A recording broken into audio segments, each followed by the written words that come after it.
गिबियावनो गुरुदेव कालीचरण ब्रह्म ट्रास्टनि आफादगिरि जानानै आङो आसामनि मानगोनां चिफ मिनिस्टार सार डक्टर हिमन्त बिश्व शर्मा, मानगोनां एडुकेशन मिनिस्टार डक्टर रनज पेगु, मानगोनां केबिनेट मिनिस्टार उरखावगोरा ब्रह्म सार आरो लोगोसे बिटिआरनि मानगोनां CEM प्रमद बर' सार बिथांमोननिसिम आं साबायखर बावदों।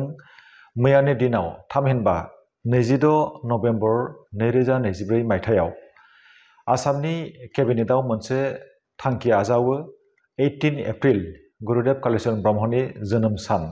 बे सानखौ आसामाव रेस्ट्रिक्टेड हिसाबै फालिनायनि, गुरुदेव कालीचरण ब्रह्म जयन्ती सान हिसाबै फालिनायनि मोनसे गेदेरथार थांखि आजावो।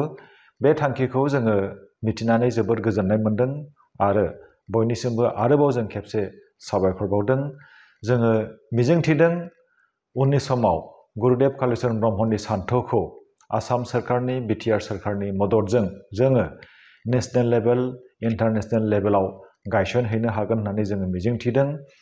आसाम सरकारा गुरुदेव कालीचरण ब्रह्मनि सान्थौखौ मान होबोदों, जों बेखौ बुंनो हायो। कालीचरण ब्रह्म बटा हिसाबै बिथांमोनहा फोसावबोदों, बेखौ होबोदों। लोगोसे रुपसी एयारपर्टखौ कालीचरण ब्रह्मनि मुङै फोसावदों, केबिनेट डिसिसन मोनसे जादों। बेफोरनो जोङो बुंनो हागोन आसाम सरकारादि गुरुदेवनि सान्थौनि फारसे मान होबोदों, बेखौ जोङो नुबोदों आरो बेनिखायनो जों जोबोरै गोजोन। जोङो दिनै बुंबावगोन गुरुदेव कालीचरण ब्रह्मनि सान्थौखौ मान होनानै नेशनेल लेभेल इन्टारनेशनेल लेभेलाव गायसननायनि थांखिजों बिटिआर सरकाराबो खामानि मावबोदों। बड'लेण्ड इउनिभार्सिटियाव बिटिआर सरकारा गुरुदेव कालीचरण ब्रह्मनि मुसुखा गायसननानै जोंनो होदों आरो बड'लेण्ड इउनिभार्सिटिया गुरुदेव कालीचरण ब्रह्म ट्रास्टनो गथायनाय दख्लबसे हायावनो गुरुदेव कालीचरण ब्रह्मनि मुसुखाखौ गायसननो जोंनो पारमिसन होदों। लोगोसे ब्रह्म धोरोमनि सिबियारिफोरखौ खौसे खालामनो, ब्रह्म धोरोमनि सान्थौखौ गायसननो थाखाय बिटिआर सरकाराबो मोनसे क'क्राझाराव महायज्ञ मुंनि मोनसे हाबाफारि मावफुंनानै होदों आरो लोगोसे आरो बुंबावगोन गुरुदेवनि सान्थौखौ फेहेरनो थाखाय गुरुदेव कालीचरण ब्रह्म ट्रास्टनो बिटिआर सरकारा बोसोरफ्रोमबो 10 लाख रां होबोगासिनो दङ। 3 बोसोर जाबाय, देग्लायजों 4 बोसोर जागोन। 2025 मायथाइनि 18 एप्रिलसिम बोसोरब्रै जाहैगोन। जोङो मिजिंथिदों बे 10 लाख रांखौ बिटिआर सरकारा गुरुदेव कालीचरण ब्रह्म ट्रास्टनो होबाय थागोन, जोंखौ थुलुंगा होबाय थागोन। जोङो बुंनांगोन, सिगाङावबो जोङो बुंबोदों गुरुदेव कालीचरण ब्रह्मआ धोरोम गुरुल' नङामोन। बिथाङा ब्रह्म धोरोमखौ 1909 मायथाइयाव गावनो आजावनानै 1906 मायथाइनिफ्राय बर'फोरनि गेजेराव फोसावबोदों। नाथाय बिथांनि मिशना धोरोम फोसावनायाव थाबथायाखै।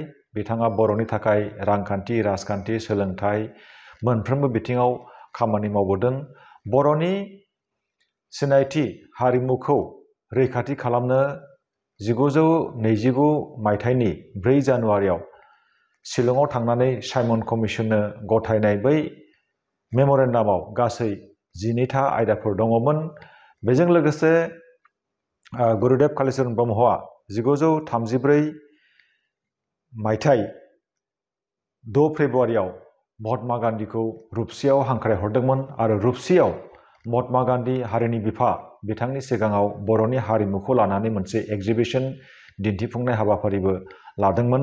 जोङो दिनै बुंनांगोन गुरुदेव कालीचरण ब्रह्मनि जि दिन्थिलांनाय हाबाफोर, जि दिन्थिलांनाय लामाफोर जोंखौ दिनै थुलुंगा होदों, जोंनि लाइमोनफोरखौ एम्पावार खालामदों आरो बिथांनि लिडारशिप स्टाइला रुजुजाया रावजोंबो, बेखौ जोङो बुंनांगोन इउनिक।